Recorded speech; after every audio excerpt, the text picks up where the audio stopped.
Hey guys, welcome back to Southern Gal True Crime.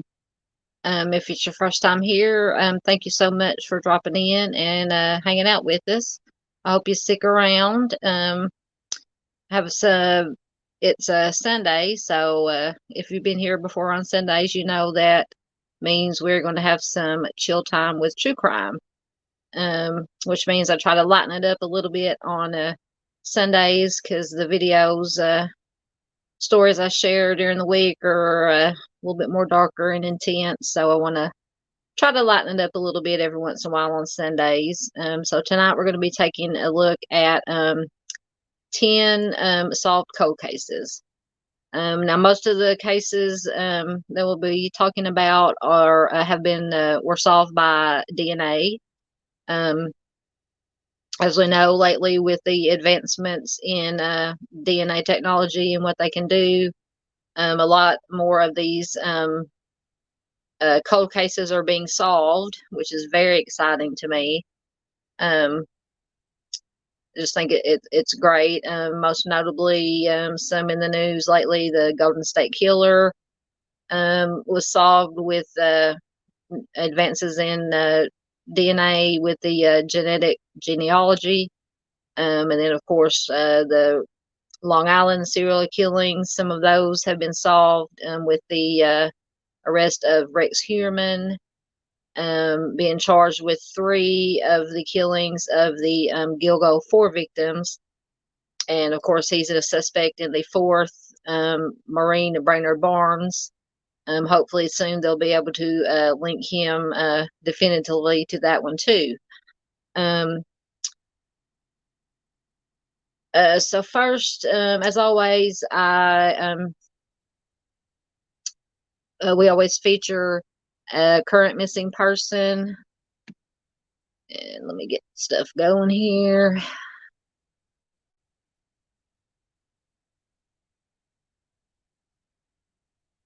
And this information, as always, comes from the Never Forgotten Arkansas.gov, which is the Arkansas Missing Persons Database.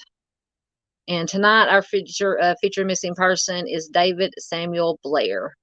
He is just 16 years old. He is a white male, 6 foot tall, 192 pounds, with hazel eyes and brown hair.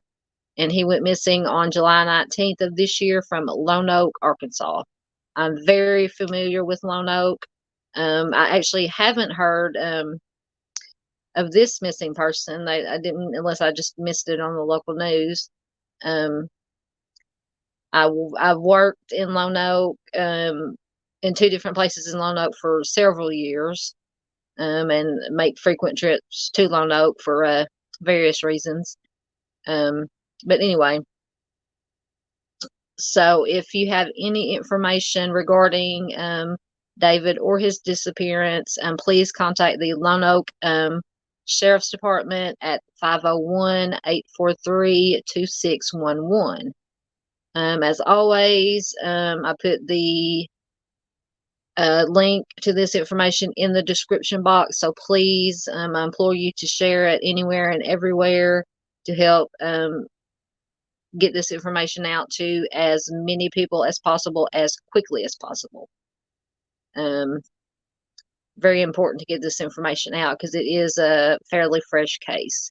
So hopefully we can do a little part in maybe trying to help bring this young man home. All right, with that very important information taken care of, we will get into our solved cold cases that we're going to take a look at. And like I said, most of these were solved using DNA. There are a couple that were solved by other means. Like a couple of them were solved with confessions, and maybe a couple with witness statements. So we will take a look at them. And the first one we're going to take a look at is the homicide of George and Catherine Peacock in 1989. And this one was solved through DNA. After a cold case of 33 years, the mystery surrounding the 1989 killings of George and Catherine Peacock of Danby, Vermont. I can't talk tonight. Of Danby, Vermont, has finally been cracked. The couple, aged 76 and 73 at the time, had been stabbed to death in their home with no sign of forced entry. Michael Louise, the Peacock's son-in-law, was identified as a suspect a few weeks later, but he remained free due to an absence of hard evidence against him. Nearly 2 decades later, in May of 2020, according to NECN, and I'm not familiar with what NECN is, so if anybody knows, let me know in the comments. A cold case, so it's apparently a cold case unit from Vermont finally got its break when new forensic tests on a blood sample found in Louise's car linked back to George Peacock. In 2022, police arrested Louise for double homicide, and justice for the Peacocks was served posthumously. So that is a wonderful news. I'm assuming that the smaller picture in the middle there is the offender. So I'm very happy for this couple's family and loved ones that they got justice. Finally got justice after a very, very long time. All right, next we have the killing and essay of Shannon Rose Lloyd and Renee Cuevas from 1987, and this was also solved through DNA evidence. In May 1987, police were stymied by the death of Shannon Lloyd in Orange County, California, who was found SA'd and strangled to death in her own apartment. Though a suspect wasn't found at the time, 2 years later, in 1989, another California woman, Renee, I hope I'm saying this name right, Cuevas, met with a similar destiny, and both cases were separately investigated until 2003, when CODIS revealed that their crime scenes share the same genealogical match. However, no suspect could be pinpointed from the data collected. So in 2021, investigators turned to a revolutionary approach using genetic genealogy, which we know is used a lot now, to find suspects.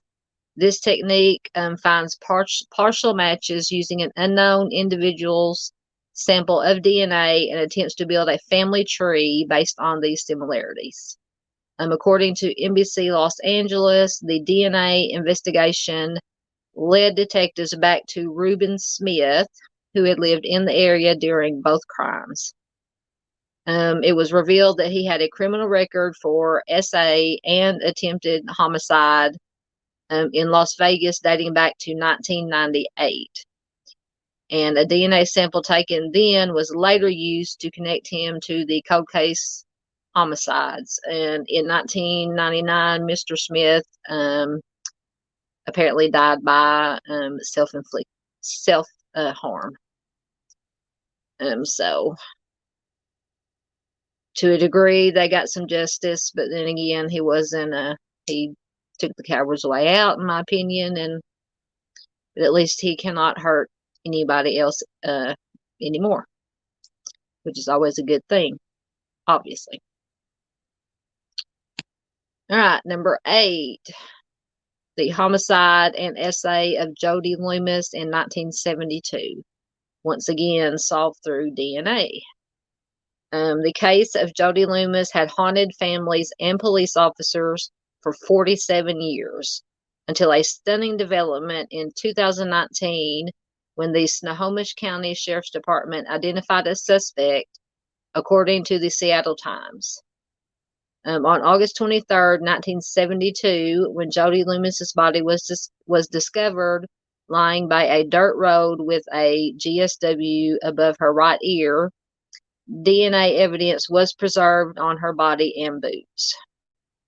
So, even way back in 1972, the investigators had the the foresight to save evidence, collect evidence, preserve it, in hopes that in later years it could be used to help identify a potential offender and solve the case. Years later, the evidence was submitted for genetic genealogy once again. It linked it to 78-year-old Terrence Miller, who lived only 17 minutes from the crime scene where Jody had been killed. This compelled officers to arrest and charge Miller with first-degree homicide. Using DNA evidence, authorities could match Miller's genetic profile to the semen that was collected from Jody's boots. Unfortunately, Miller, another one who took his own life, just hours before he was to be convicted by a jury. So apparently he was in prison, and when he took his own life, doesn't say how. I'm assuming a lot of times they use bed sheets and the rest of that story. So once again, a measure of justice. Although he wasn't convicted, but at least once again he decided to take care of himself, and he won't be able to hurt anybody else. All right, number 7, the homicide and essay of Fawn Marie Cox from 1989, solved through DNA. The cold case of Fawn Cox has been a source of deep grief and immense frustration for Kansas City, Missouri Police Department detectives over the last 3 decades. On June 26, 1989, someone broke into her bedroom window and SA'd her before killing her in cold blood, all while the rest of her family slept on, oblivious to the violence happening in the other room. So that is just terrifying. This girl was killed while her family slept in another, in their rooms, and they had no idea the tragedy and the horror that was going on. It's like a horror movie. And I watch horror movies. I like horror movies, but this is different. This is a real life horror. So you can't I don't derive any entertainment from this kind of horror, real life horror. Thankfully, crime scene investigators collected bodily fluids from a potential suspect then, although current forensic technology did not allow them to pinpoint the culprit. Once again, they had the foresight to collect it, preserve it, so it could be used in the future. Using, again, genealogical DNA results, they could narrow in on Donald Cox Jr., who was Fawn's cousin. So not only was this poor girl killed, she was killed by a member of her own family, which just makes it worse. She was killed by Donald Cox Jr., Fawn's cousin, who had passed away in 2006. So another one who passed away before he could be meted out. His punishment could be meted out. And once again, it is a degree of justice, but though his death was not due to foul play, it was suspicious enough for the medical examiner to retain a blood sample from the investigation. Upon extraction and comparison with an existing DNA profile from the original crime scene 14 years prior, there proved to be a match. When investigators shared this discovery with Fawn's family in November of 2020, both of her still living parents expressed sorrow, yet relief that their suspicions may have been true all along. So apparently her parents had suspected that this Donald Cox, who was part of their family, might have had something to do with her death. I just can't imagine, much less knowing someone killed your daughter and then suspecting that it is a member of your own family. to me, that just ramps it up 100%. Okay, number 6, the homicide of Anna Jean Kane in 1988, solved through DNA evidence. This cold case of Anna Jean Kane's killing goes back over 35 years, making it one of the longest unsolved cases in Pennsylvania. The brutal crime occurred on October 23rd in 1988 alongside a road in Perry Township. After decades of dead ends, breakthrough DNA genetic genealogy technology has finally identified Scott Grimm, now there's a name for an offender, as the killer. Pennsylvania State Police and Berks County District Attorney John Adams broke the news in August of 2022. It is an incredible development that offers long-awaited closure for Anna Kane's family, especially with added insight from a chilling letter sent to a local newspaper after her death that contained intimate details of the crime. Oh my goodness, these offenders just kill me. But nothing new. There have been several offenders who have sent taunting letters to newspapers. And then, of course, lately we found out that Rex Heuermann actually used his victims' cell phones to call and taunt family members of his victims. So, like I said, unfortunately, it's not uncommon. In February 1990, the cold case was reignited when an anonymous letter signed by a concerned citizen addressed the newspaper containing numerous intimate details about the killing. State Police Trooper Daniel Womer said this led them to believe that the letter's author may have been responsible for the homicide. The saliva-sealed envelope from which the letter was sent tested positive for DNA, matching that on Kane's clothing, indicating Scott Grimm as a possible suspect. Once again, unfortunately, Grimm passed away in 2018, this time due to natural causes, and could not be brought to trial to testify. He had been just 26 years of age at the time of Kane's killing, according to NBC. So I think so far, most of these crimes that have been solved and then the offenders found that they've either offed themselves or died from natural causes and not actually been brought to justice. But like I said, at least they're gone from this earth and they can't hurt anybody else. I know I keep repeating that, but it's very sad. Very sad. Not for them, but for the victims and the victims' families. All right, we have number 5, the homicide of Nancy Marie Benelak from 1970, solved through DNA. For nearly 52 years, the cold case of Nancy Benelak's killing had been a mystery. In October of 1970, excuse me, get a drink. Sorry. For the past few days, I've had some kind of sickness that I don't know if it's the flu or could be COVID. Who knows? Just felt a little under the weather, but I will push on. All right.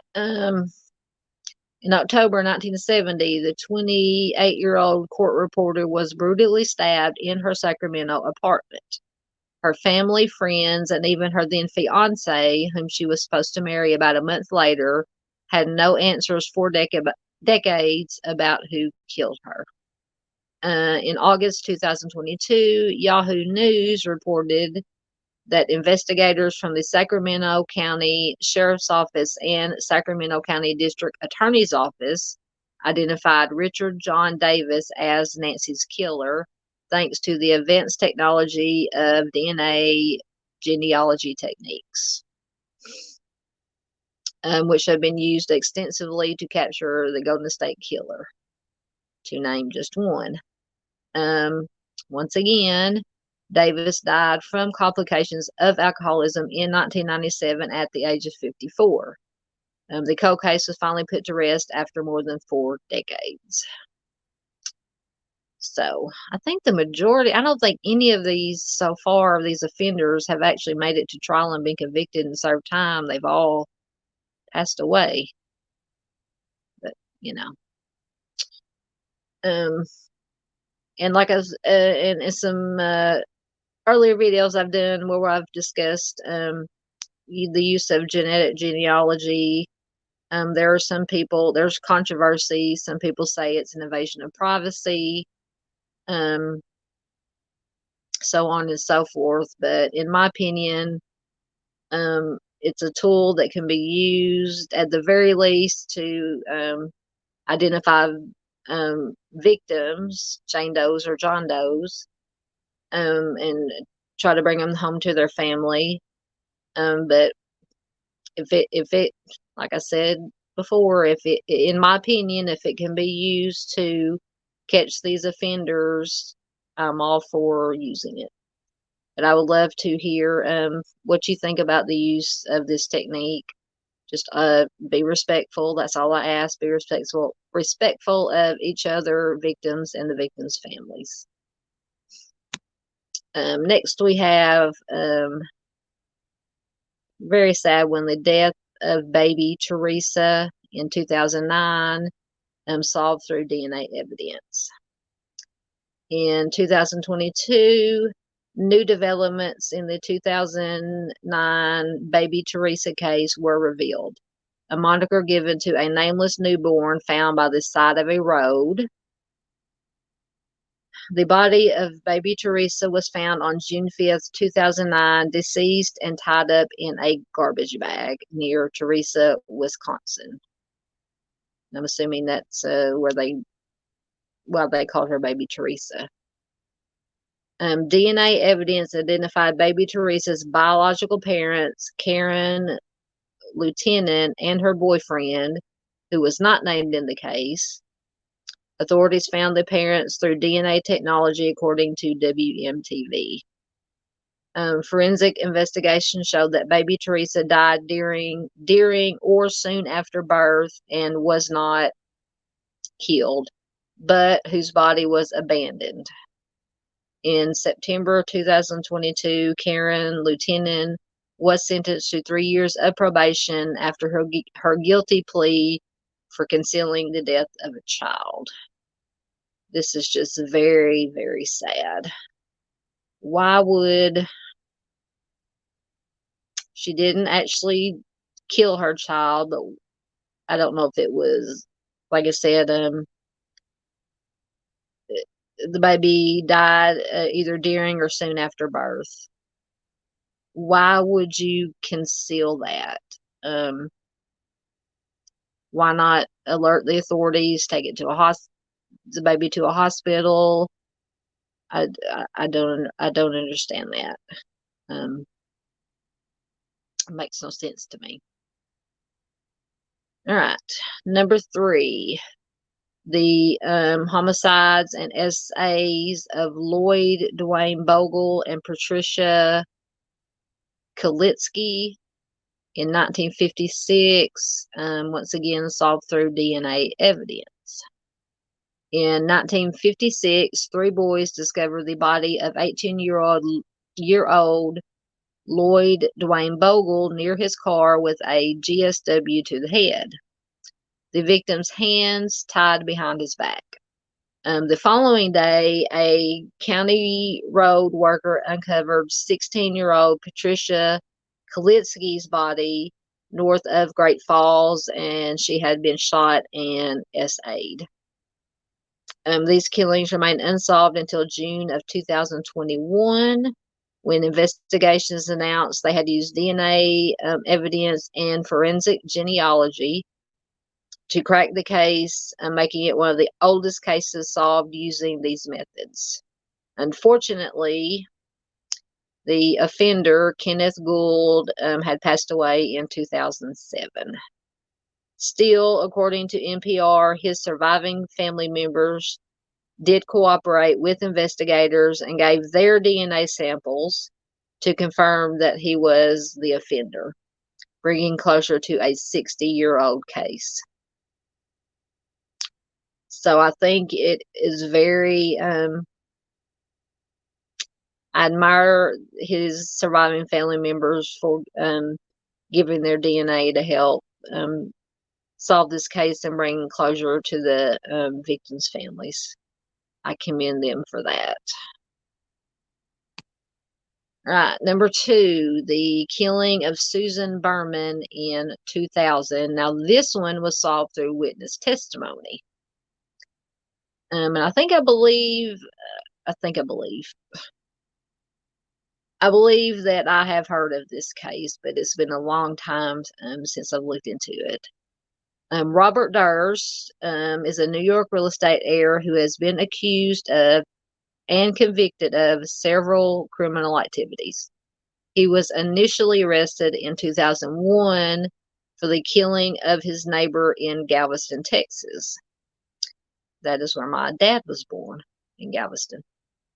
But he was eventually acquitted after claiming self-defense.